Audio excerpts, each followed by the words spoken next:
ब्रह्मानन्दं सकलसुखदं केवलं ज्ञानमूर्तिं द्वन्द्वातीतं गगनसदृशं तत्त्वमस्यादिलक्ष्यम् शङ्करं शङ्कराचार्य केशवं बादरायणं सूत्रभाष्यकृतौ वन्दे भगवन्तौ पुनः पुनः। कल हम बता रहे थे आप लोगों से, थोड़ा ध्यान से सुनिए। इस चरित्र को हम बड़े विवेक से इस साधना को हम इसमें घटित कर रहे हैं, उसी मानस पर हम इसको उद्घाटित कर रहे हैं, तो थोड़ा सा सावधानी से सुनने की जरूरत है।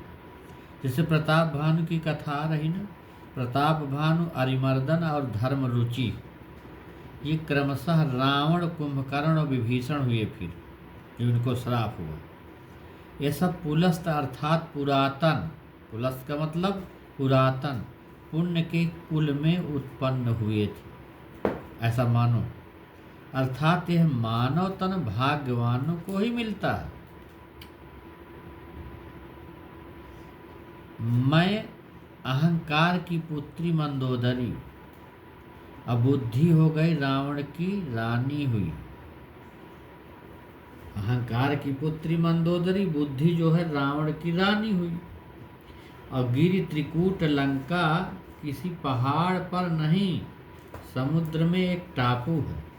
यह शरीर तीनों गुणों से बना है, यही त्रिकूट है, ये शरीर त्रिकूट है। और उसमें देखा जा रामचरित मानस में, तो वहाँ एक त्रिकूट है ना, त्रिकूट लंका में। तो ये शरीर को बताया गया कि यही त्रिकूट है, संसार रूपी सिंधु के बीच है, जिसमें विषय रूपी जल भरा है। यह शरीर जो ब्रह्मा का बनाया और दुर्गम है, यही मैं रूपी अहंकार ने इसे और सजा दिया। शरीर बड़ा श्रेष्ठ एवं सुंदर है, इसी से सोने का है। ये शरीर इतना सुंदर है कि जैसे रावण की लंका सोने की, तो ये शरीर है इतना सुंदर श्रेष्ठ है कि यही सोने का मानो। इसमें हमारी आसक्ति हो गई, वही लंका है। शरीर रूपी लंका के चारों ओर संसार समुद्र रूपी खाई है। रावण ने अपनी राजधानी बनाई और सभी असुर या विकारों को उचित स्थानों और एक एक कोष्ठकों में बैठा दिया। जैसे कुबेर धनपति है जो उर में रहता है, यहीं से समस्त संकल्पित, जो यहाँ से संकल्प प्रसारित होते हैं, संकल्प हर दिशा में जाने की क्षमता रखते हैं, यही विमान है कुबेर का संकल्प। और जो ये काया है, ये कैलाश है, इस पर पूर्ण अधिकार बना ले, इसे उठा लेना है। और रवि जो है, रवि है श्वास, शशि मन है, पवन स्पर्श है, वरुण जिह्वा है, अन्य देवता और संकल्पों के केंद्र पर जो मोह रावण ने कब्जा कर लिया, अब ये बुरे संकल्पों का ही राज्य है, अच्छे संकल्प अब नहीं आते। ऐसी दशा में देवता लोग मेरुदंड से ब्रह्मांड रूपी शिखर में, जहाँ विकार जा ही नहीं सकते, वहाँ जाके छिप गए। ज्ञान और भक्ति में अंतर क्या है? ये दोनों एक ही हैं, कोई अंतर नहीं। ये बेवकूफ़ी की भाषा लोग बोलते हैं, भक्ति अलग है, ज्ञान अलग है। ये कुछ भी अलग नहीं, केवल सब कुछ एक ही है, एक ही परमात्मा। समग्र जानकारी, फिर उसका स्पर्श और उनमें प्रवेश का नाम जो है, वो परमात्मा के क्रियाकलापों की, वह कैसे कैसे अलौकिक कार्य करते हैं, बिना पैर के चलते, बिना मुंह के खाते, बिना नाक के सूंघते। यदि इनकी जानकारी विज्ञान है, कैसे वह एक साथ हजारों लाखों साधकों में प्रसारित होते, बताइए। ये सब की जानकारी हो जाने पर उसी परमात्मा को जकड़ कर पकड़ कर उसी में सदा निमग्न व स्थिर रहना ही भक्ति। इसी प्रकार एक दूसरे के पूरक या एक ही हैं, कोई अलग नहीं। इस संसार में एक बखेड़ेबाजी है, सब कुछ एक ही है। ज्ञान भक्ति में कुछ अंतर नहीं। आजकल लोग इसको सब अलग अलग बना दिए। विशेष में इसमें है कि शिव जी में बताए सभी गुण किन्हीं संत सद्गुरु में पाए जाते। वे ही सतरूपी शंकर हैं। नाम जप और ध्यान की प्रक्रिया, नाम जप और ध्यान की प्रक्रिया द्वारा जब ऐसे संत हृदय में विराज जाएं और उस हृदय रूपी हिमालय और मैना अर्थात मैं अहंकार समाप्त होने पर प्रेम लक्षणा भक्ति शिव जी से प्रश्न करती हैं कि अंदर ही जो प्रेमा भक्ति शिव जी से प्रश्न करती हैं, कौन? पार्वती प्रेमा भक्ति है, शिव जी से प्रश्न करती हैं। अंदर ही अंदर शिव जी समाधान देते हैं। साधना के पूर्ण होने तक साधक के हृदय में परमात्मा को प्रत्यक्ष करा देते हैं। यही उनका अपना स्वरूप प्रदान करना, यह दर्शन स्पर्श और उन्हीं में विलीन करण हो जाना। साधक की सत्ता समाप्त हुई और परमात्मा पूर्णतः विराज जाती, वह साधक भी संत सद्गुरु ब्रह्म ही हो जाता है। पार्वती जी ने प्रश्न किया था कि क्या अवध के राजा दशरथ के पुत्र ही ब्रह्मराम हैं या और कोई अज अलख त्रिगुणातीत व्यापक अरूप अनाम है? यदि राम राजा के लड़के हैं तो ब्रह्म कैसे? ये प्रश्न था ना पार्वती जी का। तो जो स्त्री के विरह में दुखी होकर के रस्ते रस्ते रो रहे हैं, एक पेड़ पौधों से पूछ रहे हैं कैसे ब्रह्म हो सकते हैं? क्योंकि ब्रह्म में सुख दुख हानि लाभ जीवन मरण आदि द्वैत प्रपंच होता ही नहीं। तो उन राम के चरित्र देख और महिमा सुन मेरी बुद्धि में भ्रम हो रहा है, ये प्रश्न था। यदि कोई अन्य ब्रह्म है तो वह मुझसे कहिए, ठीक ठीक बताइए कि कैसा ब्रह्म था। यही प्रश्न समस्त मानव मात्र या साधकों का भी है। यही प्रश्न पार्वती जी ने शिव जी से कहा, भारद्वाज ने याज्ञवल्क्य जी से, गरुण जी ने काकभूषुंड जी से, समाज या साधक ने यही प्रश्न श्री गोस्वामी जी से किया। यही से इस मानस का प्रचार प्रसार हुआ। इसी साधना पद्धति के वर्णन को अमर कथा कहते हैं और कोई दूसरी नहीं थी। अमर कथा का मतलब जैसे अमर देवता नाम की कोई सत्ता बाहर दिखाई नहीं पड़ती, नहीं किसी संत की वाणी सुनाई ही पड़ती है। 10 इंद्रियां, 4 अंतःकरण तथा इन 14 में जो चेतना के प्रतिबिंब हैं वे ही 14 देवता हैं। इन्हें अधिदैव कहते हैं। इस मानव शरीर में 14 अधिदैव, 14 अधियज्ञ और 14 अध्यात्म तथा 10 दिक्पाल और इनकी शक्तियां ही देवी देवता हैं।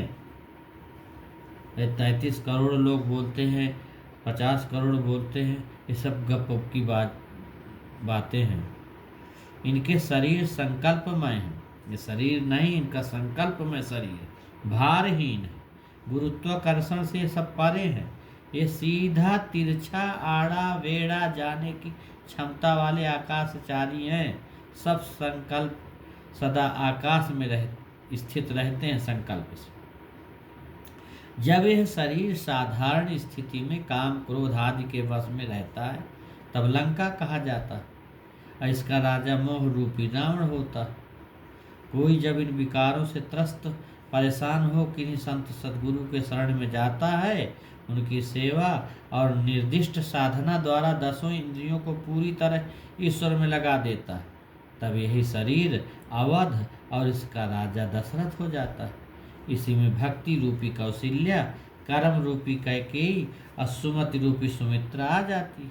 ये तीनों रानियां क्रमशः कैकेयी स्थूल शरीर की प्रशक्ति, सुमित्रा सूक्ष्म शरीर की प्रशक्ति और कौशल्या जी कारण शरीर की प्रशक्ति हैं। जो अभी ऊपर बता रहे हैं, देवी देवता इस शरीर की प्रजा है। इन्हीं के साथ अंत में राम अपने धाम गए थे, किसी अन्य बाहरी प्रजा के साथ नहीं। ये सब अंदर की बातें हैं, इसको ध्यान से समझना चाहिए, इससे अपना कल्याण होगा। ये साधना की पद्धतियां हैं, समझने की एक मार्ग है, ये आध्यात्मिक मार्ग है, ये राज विद्या है। ये गाने बजाने वाली विद्या नहीं है कि नाच गा लो, ऐसा थोड़ी है। सुखदेव जी कभी नाचे गाए क्या? सुखदेव जी तो जैसा परमहंस कोई हुआ नहीं दुनिया में। सुखदेव जी जैसे जब चाह हुई परीक्षित की, तो जब उसकी जिज्ञासा हुई अंदर से, उसने पुकारा, तो वही भगवान रूपी सुखदेव आकर के खड़ा हो गया, बताने लगे, अंदर से जताने लगे। तो ये सारी चीजें जो अब शास्त्रों में है, ये बाहर का बाह्यंतर विषय नहीं है, ये आंतरिक प्रक्रियाएं हैं। इन पर सोचना, शोध करना, रिसर्च करना, ये विज्ञान है। यह मोह रूपी रावण ने सूरा रूपी सूर्य, मन रूपी चंद्रमा, स्पर्श रूपी पवन, इन सबों पर अपना आधिपत्य जमा लिया। जे ही देश का अर्थ क्या है? स्थूल, सूक्ष्म और कारण तीनों शरीरों पर कब्जा कर लिया। इंद्रियों पर, द्वैत पर जय पाने वाली वृत्तियां, संकल्प जहाँ जहाँ पाए जाते हैं, वहाँ वहाँ आग लगाने का भाव उन्हें भगा देना। अवेद पुराण, शुभाचरण, गुरु व विप्र, सम्मान व पूजन, जाप ताप हरि भक्ति आदि समस्त सद्गुणों पर मोह रूपी रावण का अधिकार हो गया। रावण कहीं बाहर नहीं, तुम्हें राक्षसी वृत्ति आ जाए, रावण बन जाओ, अच्छे काम होने लगे, पुरुषार्थ करो, भगवत प्राप्ति का खूब साधना ध्यान करो, वहीं से राम का स्मरण होने लगता। चारों तरफ मैं हमारा का वास हो गया। जब ऐसी स्थिति आ गई तो क्या हुआ? लंका के चारों तरफ खाई क्या है? जैसे आ चुका है यह शरीर ही ब्रह्मांड, और इसमें विशेष आसक्ति, मैं मेरा सब मेरा का भाव ही लंका है। इसके चारों तरफ संसार रूपी समुद्र खाई है, इसमें विषय रूपी पानी भरा है। संपूर्ण योनियों में मानव योनि श्रेष्ठ है, बड़े भाग्यवान स्तन पावा वाली बात, इसलिए सोने की बताई गई है। तब यही यातुधानपति रावण इस काया रूपी नगरी को अपनी राजधानी बनाता है। इसी सोने की नगरी में निवास करता है। समस्त संसारी लोगों पर पूर्णतः ये अपना अधिकार रखता है, आधिपत्य रखता है। क्रोध कुंभकर्ण, अलोभ है नारांतक, काम है मेघनाद, कपट काल नेमी है, अहंकार है हिरावण, परिवार उसकी अगणित प्रवृत्तियां जितनी हैं, अपार सेना है। सभी इंद्रियों में श्रेष्ठ मन है, वही इंद्र है, उसे भी जीत लेता है। सभी अधिदेवों को बस करके उन पर शासन करता है, और संपूर्ण सद्गुणों दैवी संपत्तियों पर भी आधिपत्य ये जमा लेता है। और पुष्पक विमान, सजाती व विजाती संकल्पों की लहरें होती हैं, इनमें भार नहीं होता। ये गुरुत्वाकर्षण के बाहर होते हैं, ये कहीं और किसी भी दशा में तीव्र गति से जा सकते, इसी से पुष्पक विमान है। ऐसे काया रूपी किले को मोह रावण ने राजधानी बनाई, मोह रूपी रावण ने राजधानी बनाई। और क्रोध जो है कभी कभी उभरता है, इसी से 6 माह सोने को कहा है।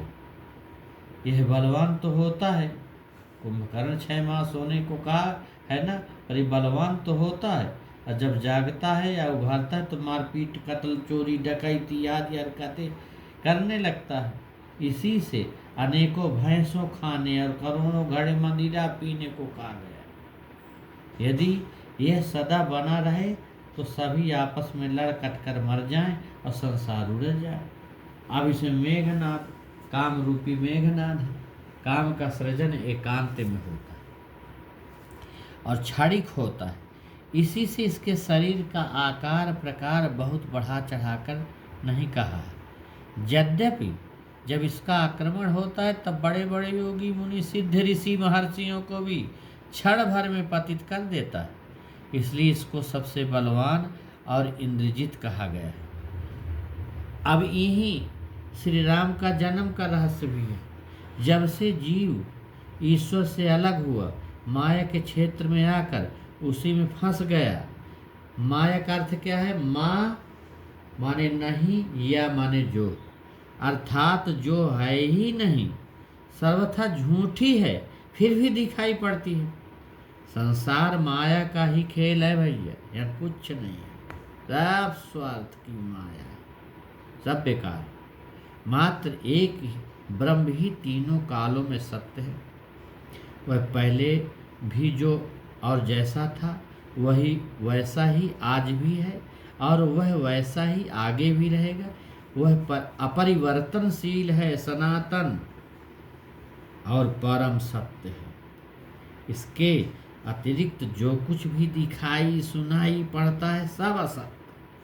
जैसे गोचर जहाँ लगी मन जाई, असो सब माया जाने भाई। जीवात्मा परमात्मा शुद्ध अंश है, दोनों में कोई भेद नहीं। जीवात्मा में थोड़ा ज्ञान रहता है, अब परमात्मा में कोई अज्ञान नहीं रहता, बस ये अंतर है थोड़ा सा। जैसे एक बूंद पानी और समुद्र। जीव माया में फंसकर अपने मूल स्वरूप को भूल बैठा। यह सब मन ने किया है। मन का अर्थ मानने से है, अर्थात इसी मन के मान लेने के कारण ही सभी रिश्ते और संसार हैं, अन्यथा नहीं तो ब्रह्म ही ब्रह्म है। मानो तो संसार रिश्ते में है, नहीं तो पूरा ब्रह्म ही ब्रह्म है। सर्वमिदं खल ब्रह्म, इदम सर्वमिदं सर्व खलमिदं ब्रह्म। ये सब जगत ब्रह्म ही ब्रह्म है। अब आज का समय हो गया है, अब कल आगे की चर्चा करेंगे। ओम शांति शांति शांति। ओम सद्गुरुदेव भगवान की जय।